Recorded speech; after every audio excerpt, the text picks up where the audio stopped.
नमस्कार दोस्तों, आप सभी का स्वागत है आपके अपने चैनल एडी नॉवल बॉय पर। आज हम लेकर आए हैं कहानी रीबोर्न एम्परर। आप जो कहानी सुनने जा रहे हैं उसका ओरिजिनल वर्जन सिर्फ AD novel boy YouTube channel पर ही अवेलेबल है। ये कहानी पूरी तरह से काल्पनिक है, इसका वास्तविकता से कोई संबंध नहीं है। तो चलिए शुरू करते हैं। सम्राट वेगवानस और शंख का मुकाबला। इस अचानक हुए घात से आकर्ष पूरी तरह चौंक गया। उसने कभी नहीं सोचा था कि मुख्य उपाधि मंदिर का उप प्रमुख कल्याणम उसके गुरुदेव से मिलते ही चाल चल देगा। हालांकि उसे उम्मीद तो पहले से थी, लेकिन ऐसे समय पर हमला होना थोड़ा अप्रत्याशित था। इस समय उपाधि मंदिर के पांचों लोग गुरु शिष्य को बर्फ जैसी ठंडी निगाहों से देख रहे थे। उनके रवैये से ही आकर्ष समझ गया कि वे उसे कैद करने के लिए पूरी तरह दृढ़ निश्चयी थे। कुणाल सम्राट वेगवानस इस समय बिल्कुल शांत थे। उनकी नजर सिर्फ मंदिर प्रमुख पर टिकी हुई थी। मुख्य उपाधि मंदिर के मंदिर प्रमुख का नाम था कुणाल।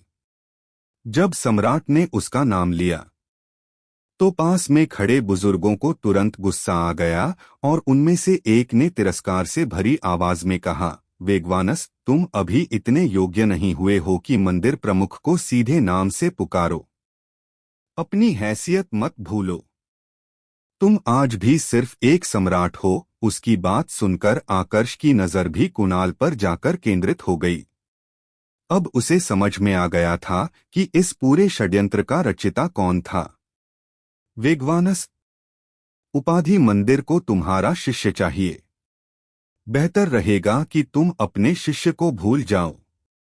अगर तुम इस मामले से दूर रहोगे तो मैं वचन देता हूं कि उपाधि मंदिर देव बनने के बावजूद तुम्हें तुम्हारे सिंहासन से नहीं हटाएगा। कुणाल ने उदासीन स्वर में कहा।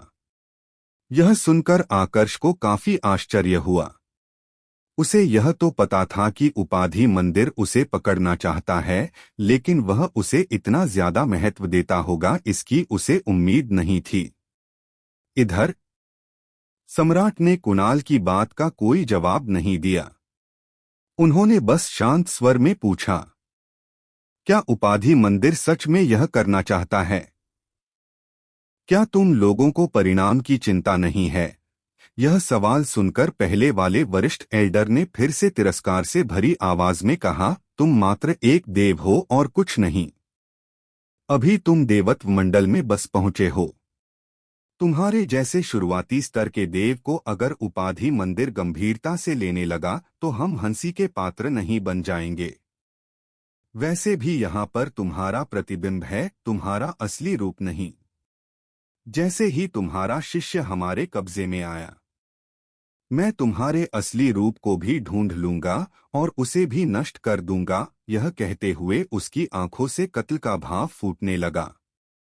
उसने आगे कहा, और अगर तुम छिप भी गए तो खड्ग देवतल और उसके सभी सदस्य इसकी कीमत चुकाएंगे।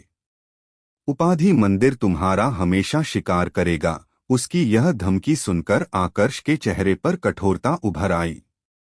वहीं पर सम्राट का चेहरा अब गंभीर होने लगा। तुम सोचते हो कि तुम मुझे मार सकते हो? सम्राट ने एक भारी आवाज में कहा। वरिष्ठ एल्डर, पीछे जाइए, कुणाल ने अचानक से चिल्लाते हुए कहा। स्वुश! एक ही पल में वह अपने स्थान से गायब हुआ और उस वरिष्ठ एल्डर की मदद करने के लिए आगे बढ़ा। लेकिन अफसोस, अब बहुत देर हो चुकी थी। एक तीव्र ऊर्जा की तरंग उस वरिष्ठ एल्डर के मस्तिष्क को चीरते हुए आर पार निकल चुकी थी। सब कुछ इतनी जल्दी में हुआ था कि उसे प्रतिक्रिया देने का भी समय नहीं मिला। अपने सामने का यह नजारा देखकर दूसरा वरिष्ठ एल्डर, दूसरा उपप्रमुख और उपप्रमुख कल्याणम तीनों के शरीर में सिहरन दौड़ गई। दूसरा वरिष्ठ एल्डर तो होश में आते ही क्रोध से भर उठा, लेकिन जैसे ही उसकी नजर सम्राट पर पड़ी, उसका सारा गुस्सा डार में बदल गया। ये कैसे संभव है? वहीं पर उसके विपरीत उप प्रमुख कल्याणम और दूसरे उप प्रमुख को कुछ भी समझ में नहीं आ रहा था कि स्थिति एकदम से इतनी कैसे बदल गई थी। उनके लिए आश्चर्य की बात तो यह थी कि उन्होंने सम्राट को प्रहार करते भी नहीं देखा था। तो क्या सम्राट का प्रहार इतना तेज था कि वह उसकी मौजूदगी भी महसूस नहीं कर पाए? क्या वेगवानस ने अभी अपनी तलवार चलाई? कल्याणम ने पूछा। मैं देवत्व मंडल के मध्य स्तर का देव हूं, फिर भी मैं उसके प्रहार को देख नहीं पाया। और सबसे डरावनी बात, ये तो सिर्फ उसका एक प्रतिबिंब है। अगर यही इतना ताकतवर है तो इसका वास्तविक शरीर कितना ताकतवर होगा? दूसरे उप प्रमुख ने कहा। यह सच्चाई समझ में आते ही दोनों के दिल में डर की लहर दौड़ गई। अब तो कुणाल का चेहरा भी गंभीर हो चुका था। तुम राजदेव मंडल में प्रवेश कर चुके हो? कुणाल की आवाज में गुस्सा और भय दोनों साफ झलक रहे थे। वह अविश्वास के भाव के साथ सम्राट को घूर रहा था। आखिर कोई व्यक्ति जिसने कुछ 100 साल पहले ही देवत्व प्राप्त किया था, इतनी जल्दी राजदेव मंडल में प्रवेश कैसे कर सकता था? यह लगभग असंभव था। राजदेव मंडल सच्चाई जानकर बाकी सभी भी चौंक पड़े। यहाँ तक कि आकर्ष भी आश्चर्य के भाव के साथ अपने गुरुदेव की तरफ देख रहा था, क्योंकि अभी तक उसे भी पता नहीं था कि उसके गुरुदेव राजदेव मंडल में प्रवेश कर चुके हैं। इधर सम्राट ने कुणाल का सवाल तो सुना, लेकिन फिर से उसे नजरअंदाज करते हुए शांत स्वर में पूछा। मैं आखिरी बार पूछ रहा हूं, क्या उपाधि मंदिर अब भी मेरे शिष्य को कैद करने की इच्छा रखता है? अगर हाँ, तो अभी हमला कर सकते हो। मैं भी काफी समय से इस लड़ाई का इंतजार कर रहा था। आज हिसाब बराबर कर ही लेते हैं। यह सुनकर कुणाल का चेहरा पूरी तरह काला पड़ गया। सम्राट के राजदेव मंडल में प्रवेश करने के बाद अब वह और उनका उपाधि मंदिर पूरी तरह से कमजोर पड़ चुका था। हालांकि उनके उपाधि मंदिर के पास एक शक्तिशाली देवजाल था, जिसकी मदद से वह देवत्व मंडल के योद्धा को पकड़ सकते थे। लेकिन उसकी सबसे बड़ी कमजोरी यही थी कि वह सिर्फ देवत्व मंडल के योद्धाओं पर ही काम करता था। सम्राट के जैसे राजदेव मंडल के योद्धाओं के सामने वह कुछ भी नहीं था। इस बारे में सोचकर ही कुणाल भीतर ही भीतर गुस्से में जलने लगा। वहीं पर सम्राट अभी भी पूरी तरह शांत थे। इस बार वह कुणाल के जवाब का इंतजार कर रहे थे। आखिरकार जवाब वही आया जिसकी उम्मीद थी। कुणाल को पीछे हटना पड़ा। चलो आकर्ष, सम्राट ने आकर्ष की ओर देखते हुए कहा। कुणाल बस बेबस होकर दोनों को जाते हुए देखने के अलावा और कुछ भी नहीं कर सकता था। पहली बार उसे ऐसा महसूस हो रहा था जैसे किसी ने उसका भरी सभा में अपमान कर दिया हो। अंदर ही अंदर वो इतना ज्यादा गुस्सा था कि उसका मन कर रहा था कि सम्राट को अभी खत्म करवा दे, लेकिन वह ऐसा नहीं कर सकता था। ऐसा करने के लिए उन्हें देवत्व मंडल से ऊपर राजदेव मंडल के योद्धाओं की ताकत की जरूरत थी, और अभी के समय उनके उपाधि मंदिर में इस ताकत वाला कोई भी योद्धा नहीं था। वैसे वह दिव्यतल से मदद मांग सकते थे, लेकिन अभी वहां के रास्ते बंद थे। अगले 300 से 400 साल तक कुणाल लाचार होकर देखने के अलावा कुछ भी नहीं कर सकता था। वह सोच रहा था कि अब क्या किया जा सकता है। तभी हवा में अचानक से एक ठंडी हंसी गूंजी और उसी के साथ एक आकृति उन सबके सामने प्रकट हो गई। इस आकृति ने आकर्ष और सम्राट वेगवानस का रास्ता रोक लिया। यह कोई और नहीं बल्कि मंदिर प्रमुख गौतम था। वही गौतम जिसके शरीर पर महागुरु कालनेमी ने कब्जा कर रखा था।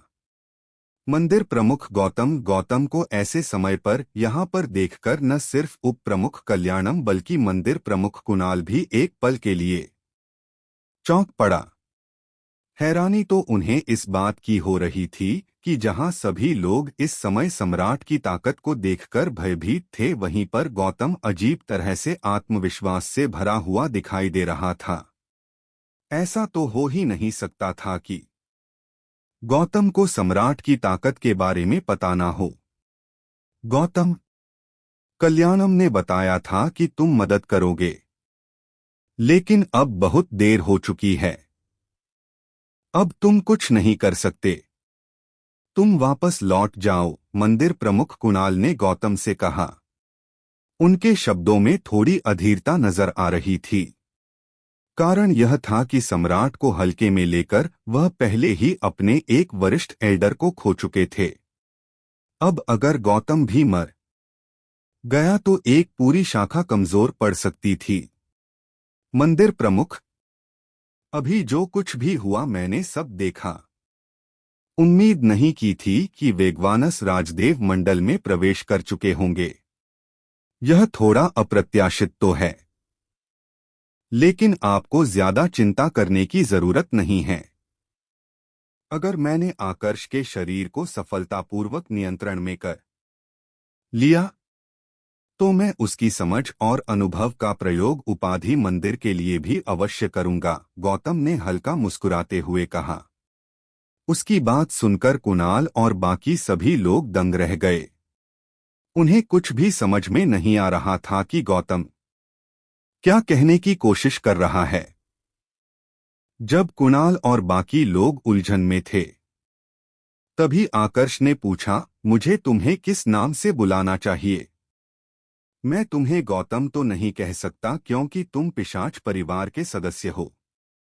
पिशाच परिवार उपाधि मंदिर के उच्च अधिकारियों को तो बार बार झटके ही मिल रहे थे। पहले सम्राट की ताकत और अब एक पिशाच परिवार के सदस्य का मंदिर प्रमुख गौतम के रूप में वहां पर आना। उन्हें कुछ भी समझ नहीं आ रहा था कि वहां चल क्या रहा था। आखिर एक पिशाच परिवार का सदस्य वहां पर क्या कर रहा था। इधर गौतम आकर्ष की बात सुनकर पहले तो थोड़ा आश्चर्यचकित हुआ, पर फिर जोर से हंस पड़ा। लगता है तुम्हें सब कुछ पहले से पता है। अगर ऐसी बात है तो फिर मुझे भी अपनी पहचान छुपाने की जरूरत नहीं है।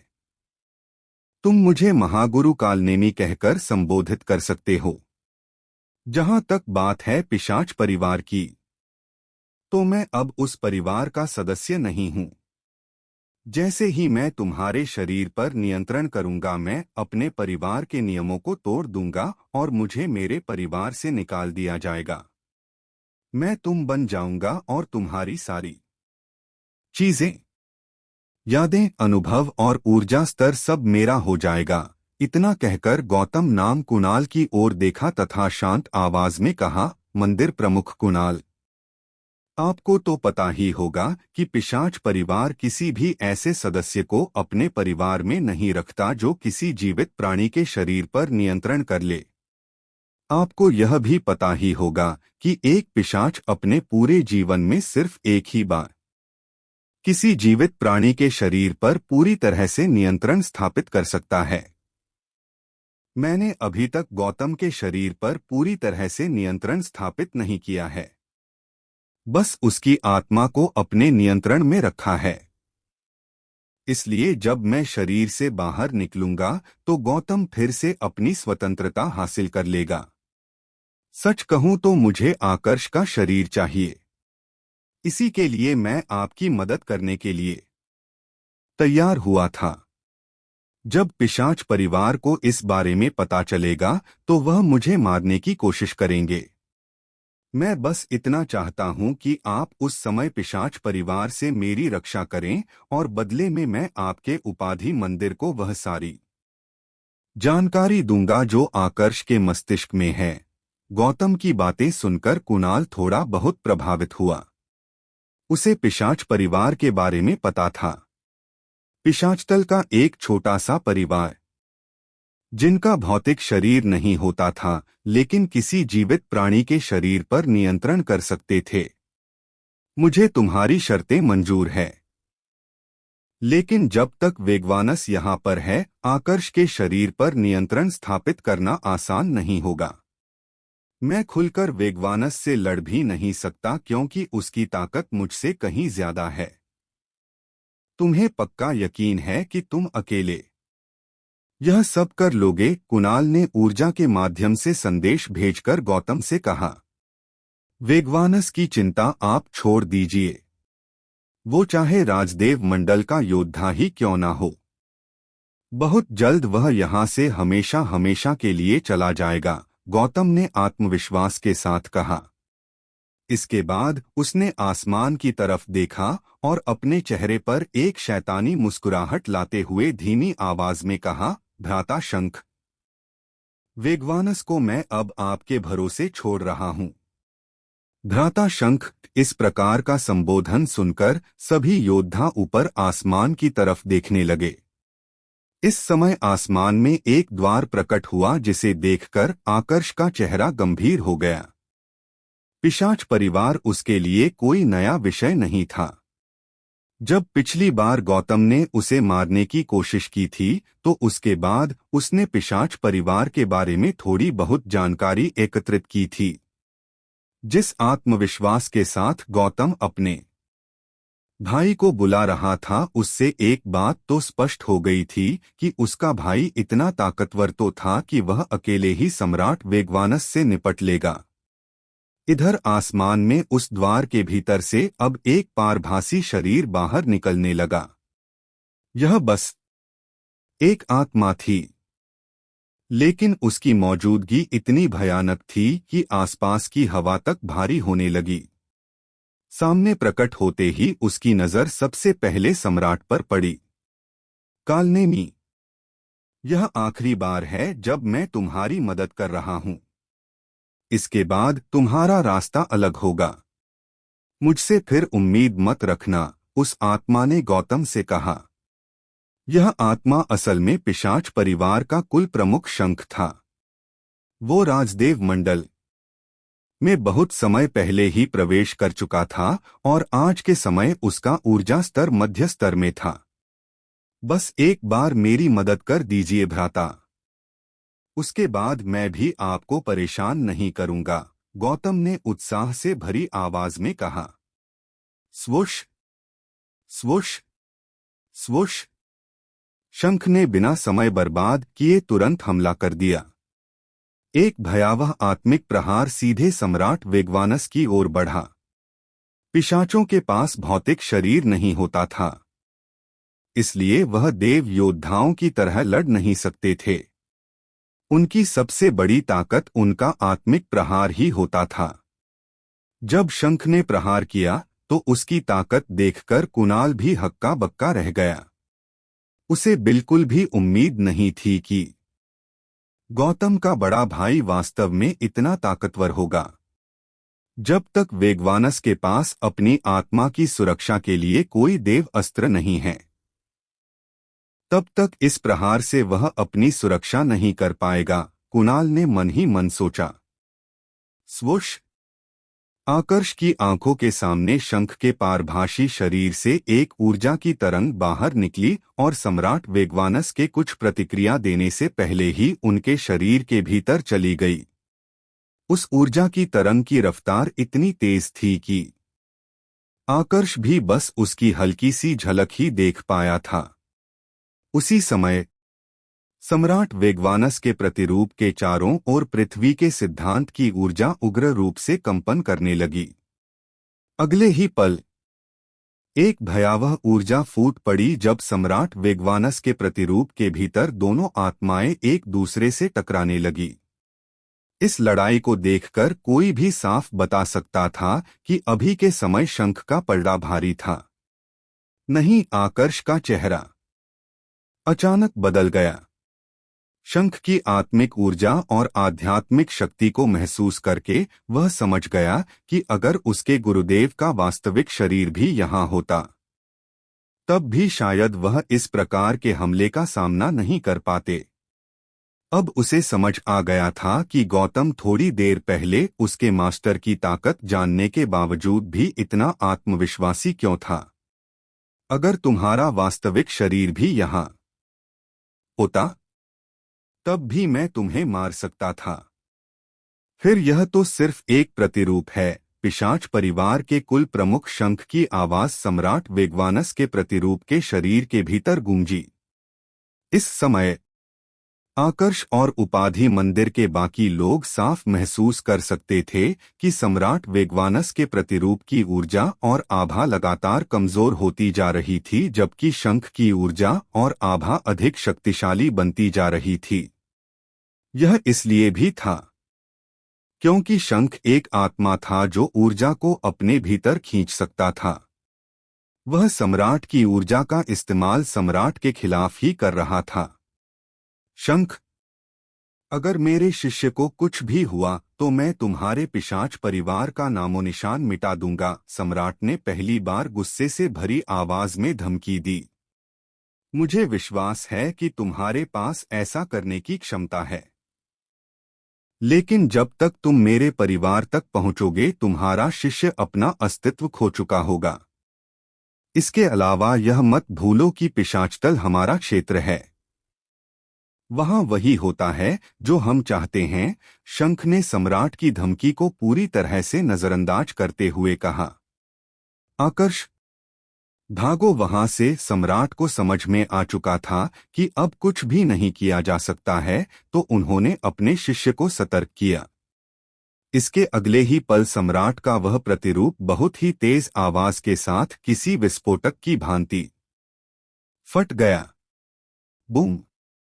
एक भयानक दिव्य ऊर्जा और पृथ्वी के सिद्धांत की शक्ति पूरे क्षेत्र में सुनामी की तरह फैल गई। Bang bang bang! वरिष्ठ एल्डर उप प्रमुख कल्याणम और दूसरा उप प्रमुख खून की उल्टियां करते हुए आसमान में दूर जा गिरे। दूसरी ओर कुणाल ने अपने अधीनस्थों की बिल्कुल परवाह नहीं की और तुरंत गौतम की रक्षा के लिए आगे बढ़ गया। धन्यवाद। मंदिर प्रमुख गौतम ने ऊर्जा के माध्यम से संदेश भेजकर आभार प्रकट किया। उसे पहले से अंदेशा था कि वेगवानस अपने शिष्य को भागने का मौका देने के लिए अपने प्रतिरूप को नष्ट कर देंगे।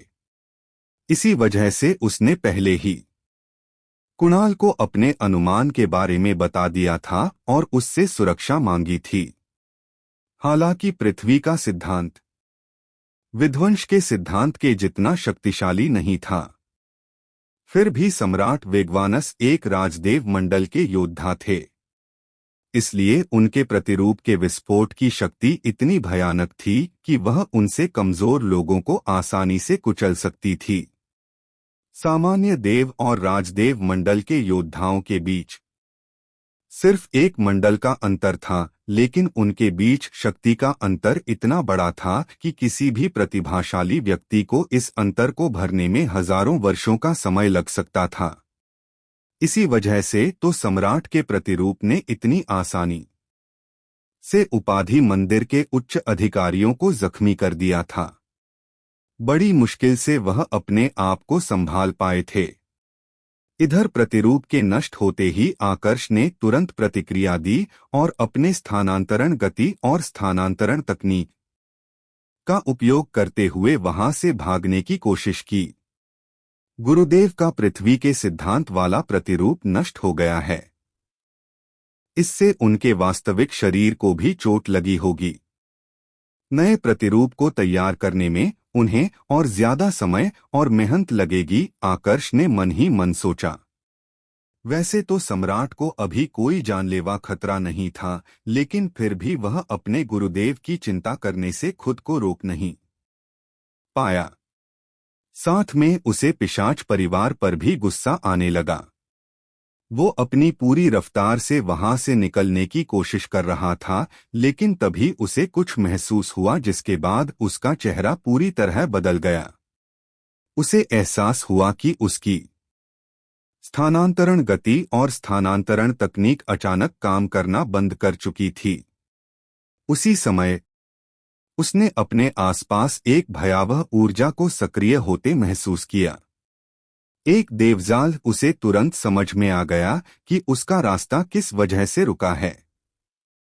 इस समय आकर्ष के दिमाग में अनगिनत विचार दौड़ रहे थे।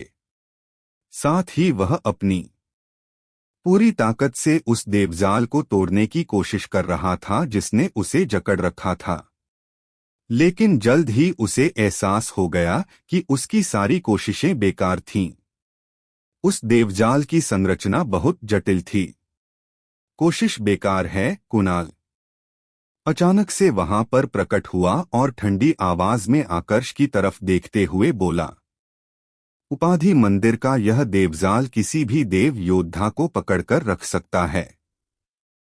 जब तक तुम एक देव नहीं बन जाते तब तक तुम इस देव जाल से नहीं निकल सकते। उसी समय गौतम भी कुणाल के बगल में प्रकट हुआ। उसकी आंखें लालच से चमक रही थीं, मानो वह किसी अनमोल खजाने को देख रहा हो। आकर्ष, आखिरकार अब तुम्हारा शरीर मेरा होगा। स्विश! तभी एक विचित्र ऊर्जा की लहर, जिसके भीतर दो जलती हुई आंखें चमक रही थीं, गौतम के पास आकर रुकी। वह आकर्ष को ध्यान से देखने लगी।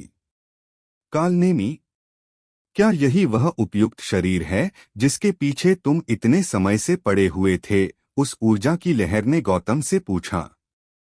हाँ भ्राता शंख, आपकी मदद के लिए धन्यवाद। भविष्य में मैं आपका यह एहसान जरूर चुकाऊंगा, गौतम ने उत्साहित होते हुए जवाब दिया।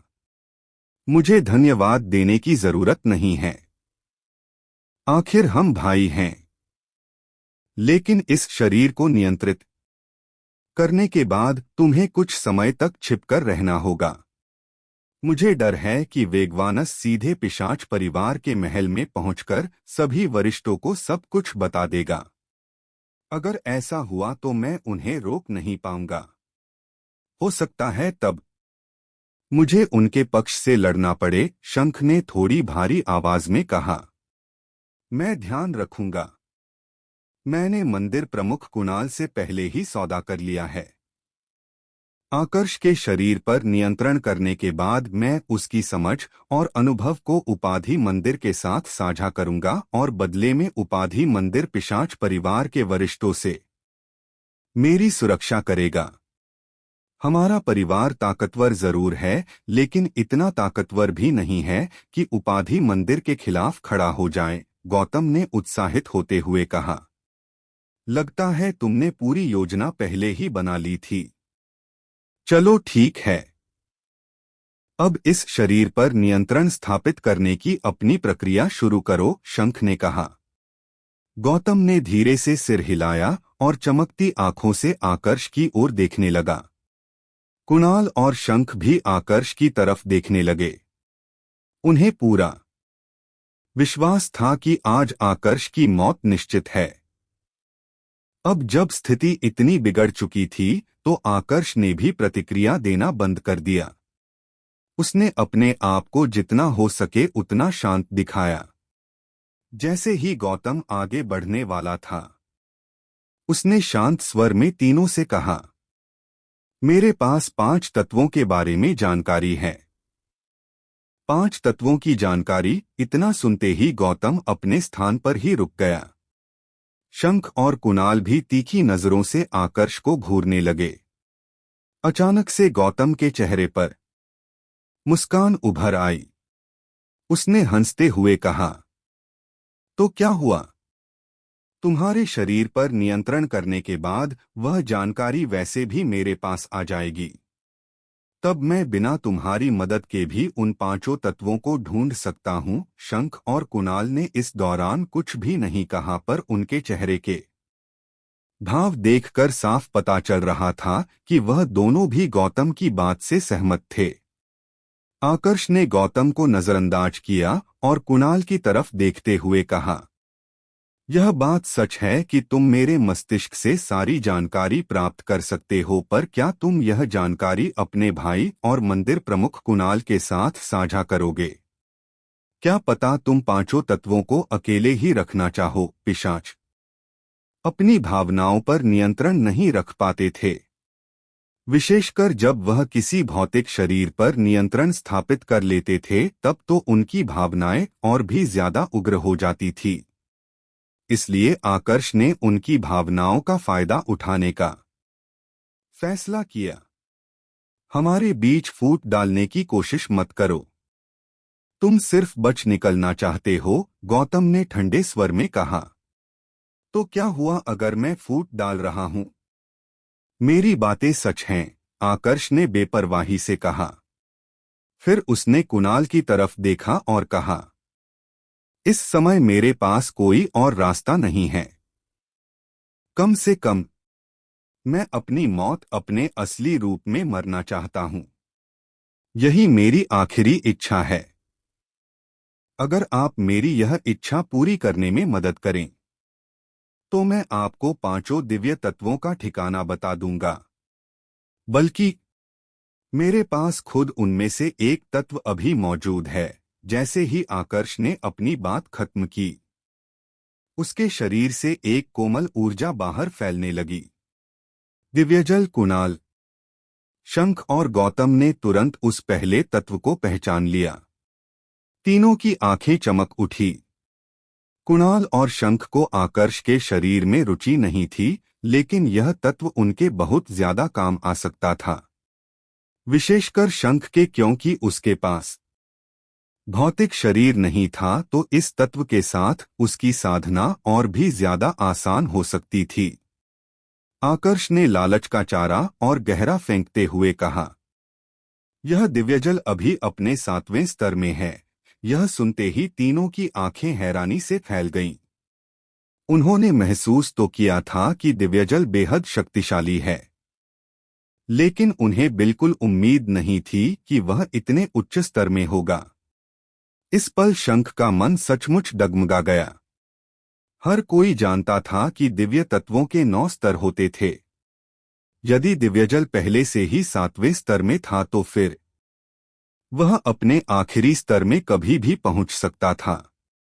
जब तीनों अभी भी स्तब्ध खड़े थे, तभी आकर्ष ने आगे कहा, जैसा मैंने कहा, मुझे उस जगह का पता है जहां बाकी दिव्य तत्व मौजूद हैं।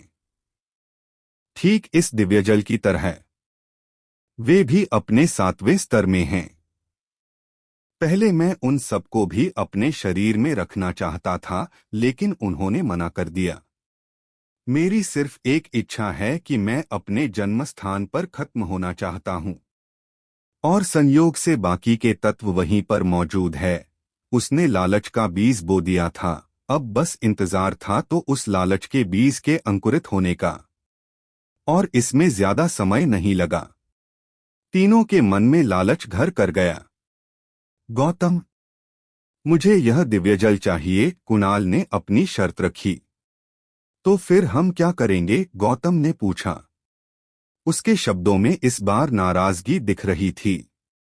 तुम इसके शरीर पर नियंत्रण स्थापित करने के बाद बाकी के तत्वों का खुद पता लगा सकते हो, कुणाल ने कहा। और अगर यह झूठ बोल रहा है तो? गौतम ने पूछा।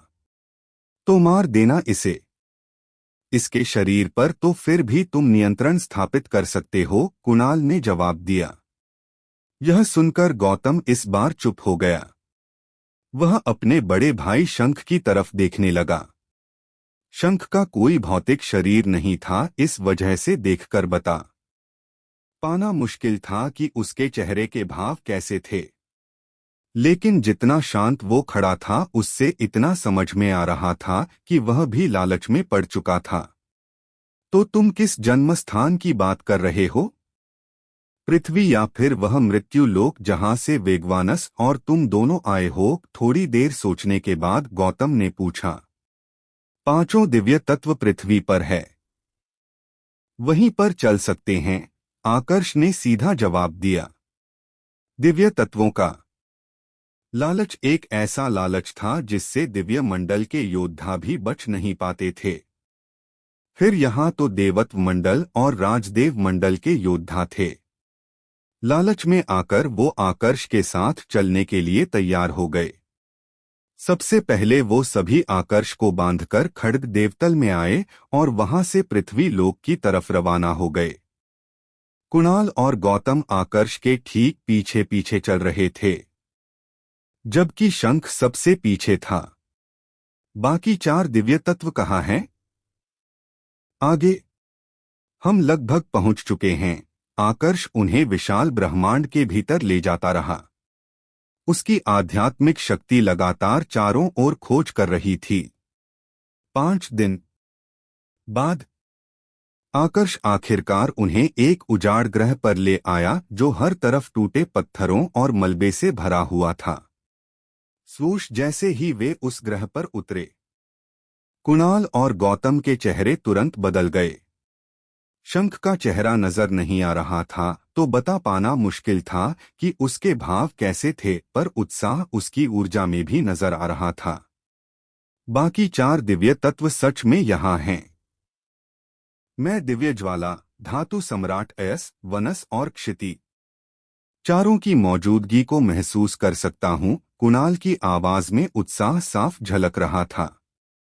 यहाँ पर आने से पहले उनके बीच में आपसी समझौता हुआ था जिसके अनुसार 5 में से 2 तत्व वह अकेला रखने वाला था।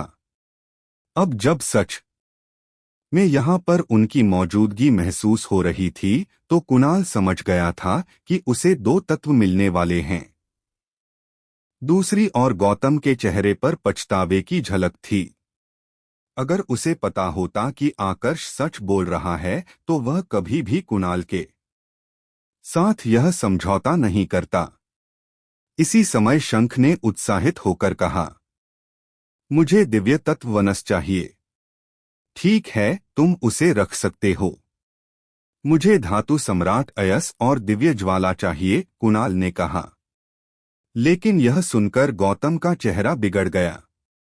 उसने तुरंत कहा, आप सिर्फ दिव्य ज्वाला ले सकते हैं, धातु सम्राट अयस मुझे चाहिए। उसके शब्दों से बिल्कुल साफ था कि उसे दिव्य जल और धातु सम्राट अयस चाहिए था।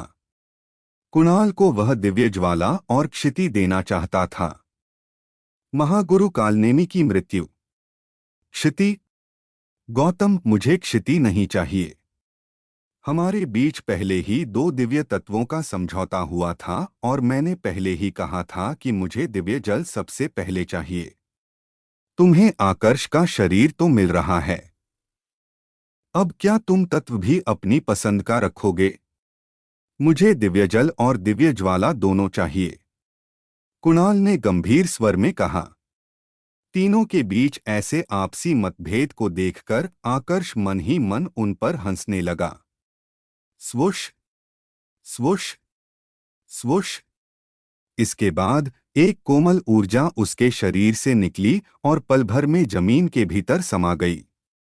यह देखकर शंख ने भारी आवाज में पूछा, यह तुम क्या कर रहे हो? उसकी आवाज सुनकर कुणाल और गौतम ने भी अपना मतभेद छोड़कर आकर्ष की तरफ देखना शुरू कर दिया। सच्चाई तो यह थी कि उन्हें कभी आकर्ष पर विश्वास था ही नहीं। अगर यहाँ दिव्य तत्वों का सवाल नहीं होता तो वह आकर्ष को यहाँ तक लाने की मेहनत भी नहीं करते। कुछ नहीं, मैं अब वैसे भी खत्म होने वाला हूँ। इससे पहले दिव्यजल के साथ मेरा समझौता हुआ था। अब मेरे मरने के बाद उसे कोई नया मालिक तो चाहिए होगा। इसलिए वह आखिरी बार अपने साथियों से जाकर मिलना चाहती है। आकर्ष ने उदासीनता के साथ जवाब दिया। यह सुनकर शंख बिल्कुल चुप हो गया। आकर्ष पर उसे जो संदेह था वह भी कम होने लगा। कुछ समय बाद गौतम भी कुणाल की बात आखिरकार मान गया। ठीक है, तुम दिव्यजल रख सकते हो। इस तरह आखिरकार तीनों इस बात पर सहमत हो गए कि कुणाल को दिव्यजल और दिव्य ज्वाला मिलेगा, जबकि बाकी 3 दिव्य तत्व गौतम और उसके बड़े भाई शंख को मिलेंगे। अब जब फैसला हो चुका है तो देर क्यों कर रहे हो? जल्दी से इस आकर्ष के शरीर पर नियंत्रण करो, कुणाल ने गौतम से कहा। इतना सुनते ही गौतम की आंखें फिर से लालच से चमकने लगी। अगले ही क्षण उसका शरीर जोर से कंपन करने लगा, जैसे उसे झटका लग चुका हो। कुछ देर तक कंपन होने के बाद गौतम का शरीर एकदम से शांत हो गया और जमीन पर गिर गया। उसी पल एक ऊर्जा तरंग उसके शरीर से बाहर निकली और आकर्ष के ललाट से होते हुए उसके मस्तिष्क के भीतर चली गई। आकर्ष अभी भी बंधा हुआ था, इसलिए वह कोई प्रतिक्रिया वैसे भी नहीं दे सकता था। ऊर्जा के शरीर में प्रवेश करते ही उसकी आंखों के आगे भी अंधेरा छाने लगा और वह खड़े खड़े ही बेहोश हो गया। कुछ क्षण बाद गौतम ने मुश्किल से अपनी आंखें खोलीं और फिर उठकर पालथी मारकर बैठ गया। उसकी आंखों में आकर्ष के लिए सहानुभूति नजर रही थी। उससे बेहतर और कौन समझ सकता था कि अब आकर्ष के साथ क्या कुछ होने वाला था। बस कुछ क्षणों की देर थी, उसके बाद आकर्ष का शरीर महागुरु कालनेमी का होने वाला था। अलविदा आकर्ष। इधर आकर्ष के मस्तिष्क में महागुरु कालनेमी की आवाज गूंज रही थी। धीरे धीरे करके वह आकर्ष के आत्ममंडल की तरफ बढ़ रहा था। आकर्ष का वास्तविक शरीर तो बिल्कुल शांत था, लेकिन आत्ममंडल में उसका मानसिक शरीर अभी भी गति कर रहा था। महागुरु कालनेमी, मैं तुम्हारा ही इंतजार कर रहा था। जैसे ही महागुरु कालनेमी उसके आत्ममंडल के भीतर पहुंचा, उसने पाया कि आकर्ष पहले से ही वहां उसका इंतजार कर रहा था। दिखावा करने की कोई जरूरत नहीं है। मुझे अच्छे से पता है कि तुम्हारी आत्मा अब कमजोर हो चुकी है, महागुरु कालनेमी ने कहा। ऐसा क्या? आकर्ष ने हल्का मुस्कुराते हुए कहा। उसकी वह मुस्कुराहट थोड़ी अजीब थी, जिसको देखकर ही महागुरु कालनेमी सतर्क हो गया। पर अफसोस, प्रतिक्रिया देने में फिर भी उसने देरी कर दी। उसके कुछ समझने से पहले ही एक साथ 5 ऊर्जा की तरंगे आकर्ष के शरीर से बाहर निकली और महागुरु कालनेमी की आत्मा को पकड़ लिया। नहीं, यह नहीं हो सकता। तुम स्वतंत्र कैसे हो सकते हो? तुम्हारी चेतना मूर्छित थी, महागुरु कालनेमी ने डरते हुए कहा। पिशाच किसी के भी शरीर पर नियंत्रण करने से पहले उनको मूर्छित करते थे, ताकि शरीर की वास्तविक आत्मा को नियंत्रित किया जा सके। अगर इस प्रक्रिया के दौरान आत्मा जाग जाती थी, तो पिशाच के लिए उस पर नियंत्रण करना मुश्किल हो जाता था।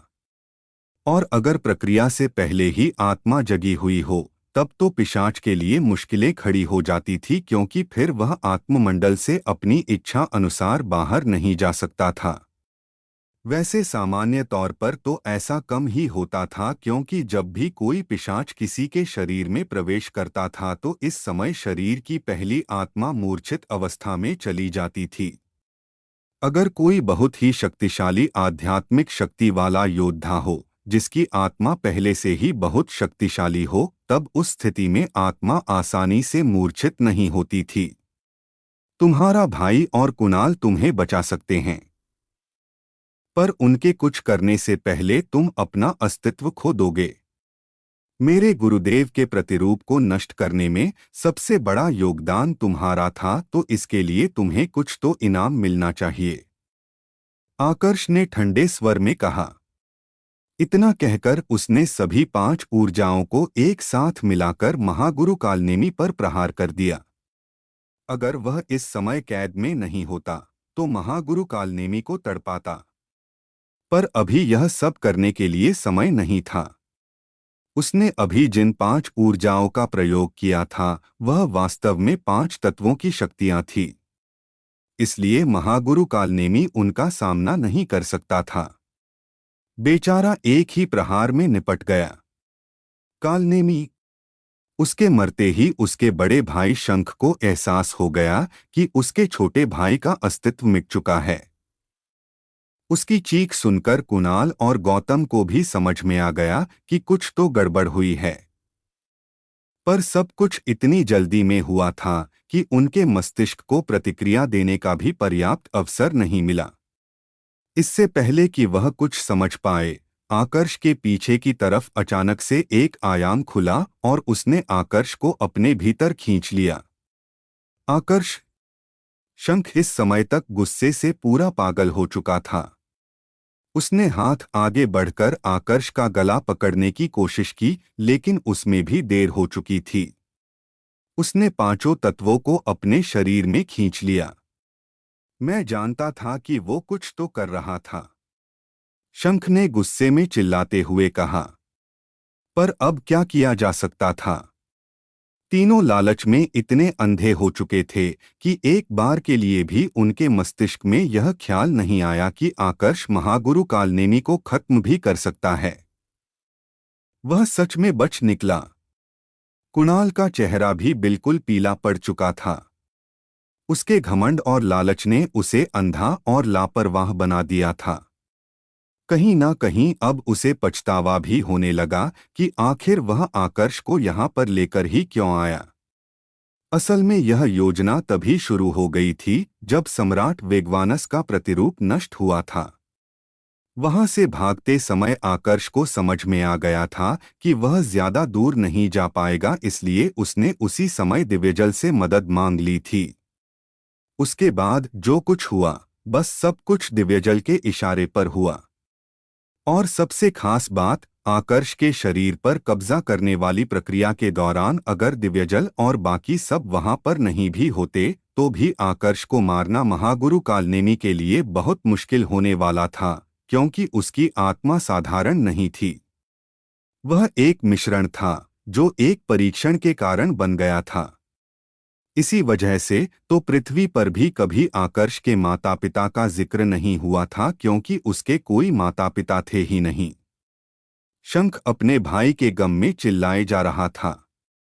उसकी दर्दभरी चीखों ने आध्यात्मिक शक्ति की एक भयंकर लहर पैदा कर दी जो चारों दिशाओं में फैल गई।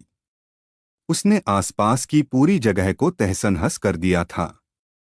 यहाँ पर भी उसका गुस्सा शांत नहीं हुआ तो उसने पूरे के पूरे आयाम को ही नष्ट करने का फैसला कर लिया। लेकिन इस बार कुणाल और गौतम ने उसे रोक लिया। एक आयाम को अगर तुमने नष्ट कर दिया तो पूरी जिम्मेदारी उपाधि मंदिर पर आ जाएगी। मैं जानता हूं कि तुम्हें अपने भाई की मृत्यु का बदला लेना है, पर इसके लिए तुम्हें एक आयाम को नष्ट करने की जरूरत नहीं है। अगर तुम्हें गुस्सा आ रहा है तो अपने भाई के हत्यारे से बदला लो। आकर्ष और वेगवानस को ढूंढकर खत्म करो। वैसे भी तुम यहाँ पर जितना समय व्यर्थ करोगे, वेगवानस उतनी ही जल्दी अपनी ताकत में वृद्धि करेगा। कुणाल ने शंख से कहा। यह सुनकर शंख गुस्से से और भी ज्यादा उबल पड़ा। तुम मुझे रोकने की कोशिश कर रहे हो? क्या तुम्हें लगता है कि तुम मुझे रोक सकते हो? भले ही मुझे तुम्हारे शरीर पर कब्जा करने में कोई रुचि नहीं है, लेकिन तुम्हें मारना मेरे लिए बेहद आसान है। और तुम्हें लगता है उपाधि मंदिर ऐसा होने देगा?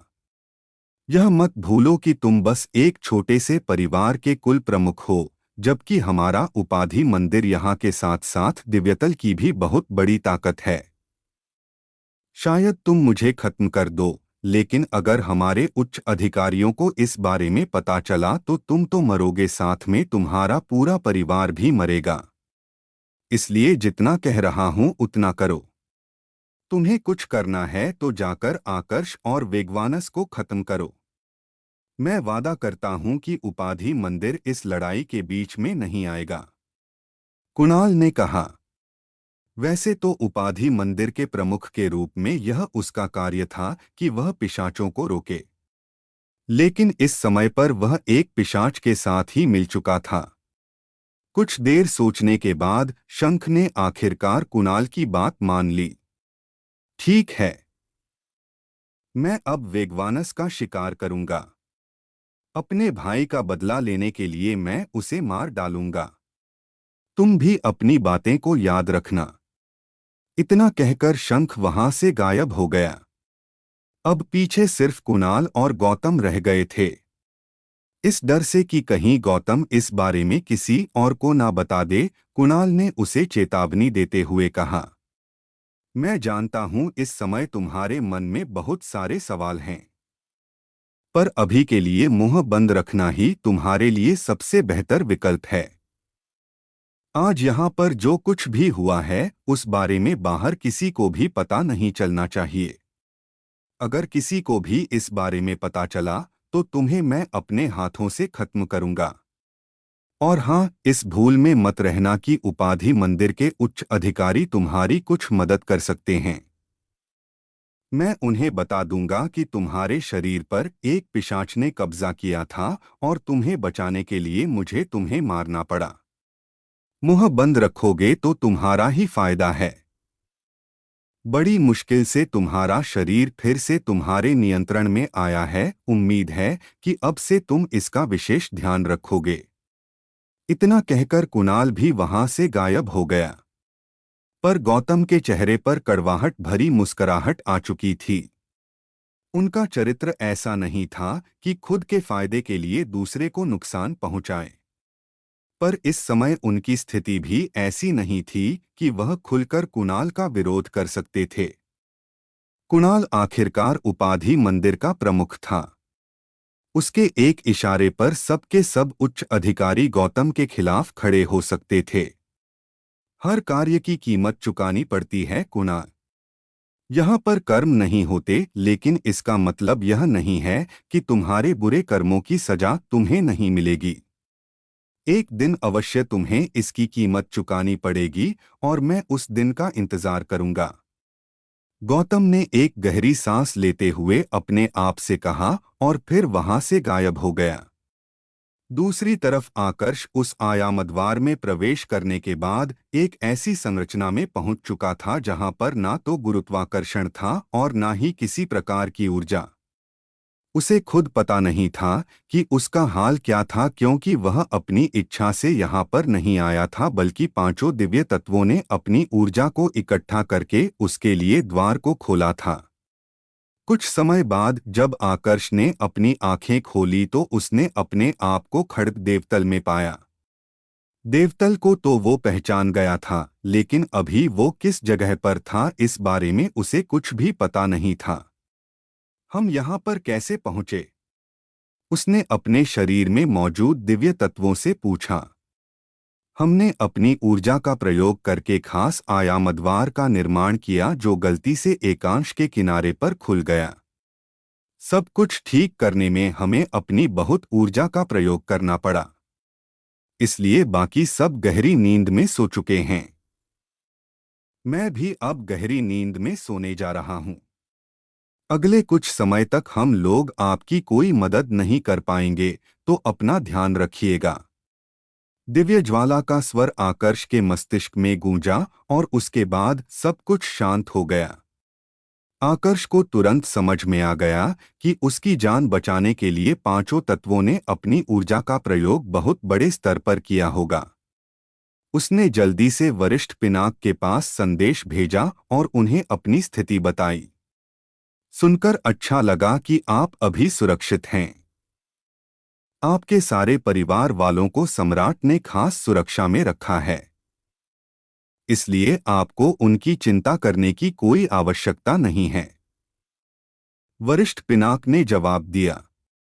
यह सुनकर आकर्ष ने भी राहत की सांस ली। गुरुदेव कहाँ पर है? मैंने उनके पास संदेश भेजा पर मैं उनसे संपर्क नहीं कर पा रहा, आकर्ष ने पूछा। सम्राट अभी महल में नहीं है, वो पिशाचतल में है, वरिष्ठ पिनाक ने जवाब दिया। पिशाचतल? यह जवाब सुनकर आकर्ष स्तब्ध रह गया। वह जानता था कि उसके गुरुदेव पिशाचतल में क्यों गए होंगे, लेकिन उसकी नज़र में यह बिल्कुल भी सही फैसला नहीं था, क्योंकि पिशाचतल भले ही असुरतल के जितना खतरनाक नहीं था, लेकिन वहां के पिशाच काफी ज्यादा ताकतवर थे। उनसे सीधा लड़ना बहुत मुश्किल था।